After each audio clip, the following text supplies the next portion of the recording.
Alright, so this is the very first episode I'm going to be making in a new series called Literary Criticism Theory. And the first episode I'm going to be doing this on is psychoanalytic theory.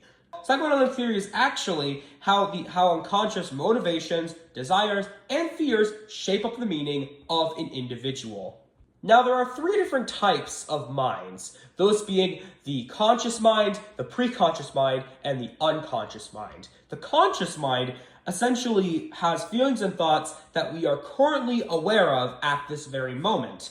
The preconscious mind has context that may enter the conscious when it's relevant. But the unconscious, though, is feelings and thoughts outside of conscious awareness. So stuff like memories. Now, there are three different sections of your brain as well: the id, the ego, and the superego. The id is the very first section where it essentially functions as the instinct of your mind.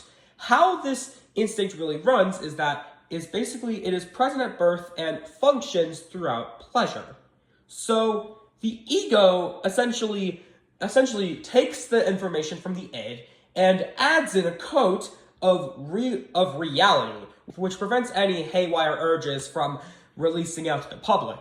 And also, it's be aware of social norms and reality's factors themselves. And finally, we get to the superego.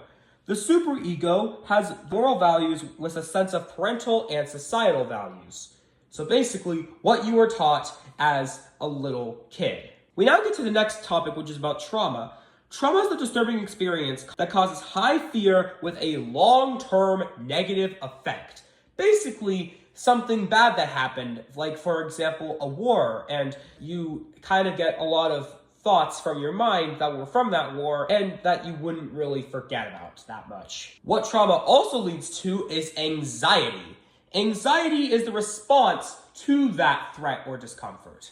Then we get to repression. Repression builds on anxiety, which is the unconscious suppressing uncomfortable emotions. Okay, now we're on to the defense mechanism lightning round, because there's 11 of them, and I don't want to spend too much time talking about them. Selective perception is where our perception is altered based on what we can handle. Selective memory, on the other hand, unconsciously alters our memory to prevent anxiety. Denial believes that the unpleasant experience did not happen. Avoidance is not doing anything that can stir up any repressed emotions. Isolation is where you leave from society to avoid any potential triggers. Projection is calmly ascribing one person's thoughts to another person to avoid facing the problem, while displacement is taking your feelings out on others directly. Regression goes back to an earlier state in life to avoid the struggles in the present day. Screen memories have innocent and lighthearted memories replace more traumatic and painful ones. Sublimation releases urges from the id in a healthier manner. And finally, rationalization is using logic to justify an unpleasant feeling. Now we get to the 5 main core issues that are at play that could trigger some of these defense mechanisms. Those core issues are fear of abandonment, fear of intimacy, fear of betrayal, low self-esteem, and unstable sense of self. Fear of abandonment is self-explanatory. It's the overwhelming fear of someone you love sort of leaving you physically or emotionally. Fear of intimacy, on the other hand, though, is the opposite of that, where it's anxiety on getting too close to others, both emotionally and physically. Fear of betrayal is the anxiety that others will deceive or harm you. Low self-esteem is the negativity in your worth or abilities. And finally, the unstable sense of self is a lack of a consistent, well-thought-out image of yourself. Now we move on to the 6 complexes. These 6 complexes are the guilt complex, the superiority complex, the inferiority complex, the persecution complex, the martyr complex, and the God complex. The guilt complex is the feeling that you have done something wrong, regardless if you actually do something wrong or don't do something wrong. The superiority complex is the belief you are superior to others in every way, while the inferiority complex, on the other hand, is the belief that you are inferior to others in every way and that you can't really be trusted. The persecution complex is the belief that everyone's targeting you or tries to harm you as much as possible. The martyr complex is the desire for suffering in a person's life, often putting the needs of that person above yourself. And finally, the God complex is the belief that you have godlike powers or divine powers or abilities, even though you actually do not. Now we get to dreams, which are disguised fulfillment of unconscious wishes. Dreams split up into two camps, those being the manifest content and the latent content. The manifest content essentially is the literal events and stuff that we actually do remember about our dreams. The latent content, on the other hand, is the symbolic meaning of the dreams overall, of our deepest fears and desires. Then we get to dream distortion, where disguises the hidden thoughts we have in our dreams. So now we get to childhood. The four main stages in childhood are sensorimotor, pre-operational, concrete operational, and formal operational. So the first stage of this is the sensorimotor stage, which is basically where infants and toddlers learn about the world entirely through their bodily movements and what they can physically touch and see. The pre-operational stage is basically where children develop language skills and matter symbolic thinking between the ages of 2 and 7. The concrete operational stage happens to kids between the ages of 7 and 11 years old, where they develop logical thinking and mental operations, but they still rely a lot on physical objects and real-world situations rather than the abstract concepts of the world. The final stage is formal operational, where it basically starts off at age 11 and then it proceeds over to adulthood. This is basically where children now think from only about concrete physical reality to now developing abstract thought and complex problem solving. Now, there are two different complexes in your childhood as well, which of who you like more depending on what your gender is. If you're a boy, you would be known as into the oedipal complex. The oedipal complex would basically be that boys are usually attracted to their mothers a lot more than they are attracted to their fathers. And they really do not like their fathers. However, we get to the other one, where if you were born as a girl, you would be more into the Electra complex. The Electra complex is basically where girls attract to their fathers more than their mothers, and girls would usually hate on their mothers more. So that is about it for those two complexes. So that's about it for psychoanalysis in the front room. So it's now time to actually address the next category, which would be archetypes, that I'm going to do in the library. This is the second episode of the literary criticism series, and this time it is about archetypal theory. So what archetypal theory is it searches for reoccurring common patterns, symbols, and characters. Let's start off with character archetypes. Character archetypes are basically stereotypes on different types of characters in tropes. There are a few character archetypes out there, such as the ruler, the sage, the innocent, the lover, the self, the shadow, and the hero. Now, there is obviously more archetypes than those, but these are the main ones. So let's get through every single character archetype. The ruler calls out orders to other characters. The sage knows a lot about aspects. The lover finds and gives love. The innocent maintains and renews faith in different contexts. The shadow is basically the looming presence over the protagonist of fear, anxiety, dread, etc., etc. While the self, on the other hand, is trying to overtake the shadow by overcoming fears, anxieties, and dreads. And finally, the hero is courageously help people in need. The hero, combined with the shadow and the self, combine to the hero's journey, where the hero's journey is where the protagonist, that is a savior of some kind, to overcome obstacles and develop oneself. Now we get to a completely different form of archetypal theory, known as symbolic archetypes. Symbolic archetypes show common experiences and emotions with symbols such as color, light and dark, numbers, elements, and etc., etc. Now we get to a concept known as symbolic motif. Symbolic motif are the concepts of imagery used throughout a given work, which is also the matter of the work. And that's about it for archetypal theory. Really not a huge category, so now it's time to get into the next category, in my bedroom. So we're now into the third episode of literary criticism theory. This episode we're going to be talking about existentialism. Now, what is existentialism?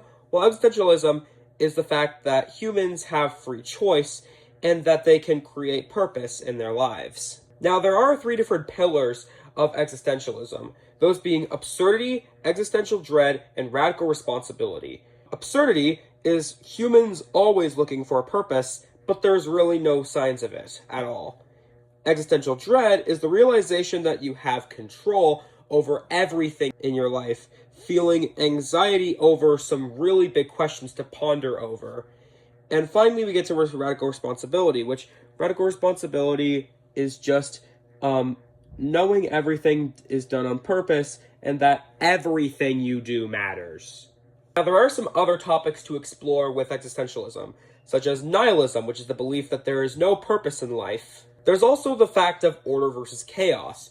Order is basically less free will with more laws, but chaos, on the other hand, is more free will with less laws. Purpose itself is the reason for existence. Individuality is the message that everyone is unique from everyone else. The role of God is under the belief that everything could be predetermined, or you could have your own free will.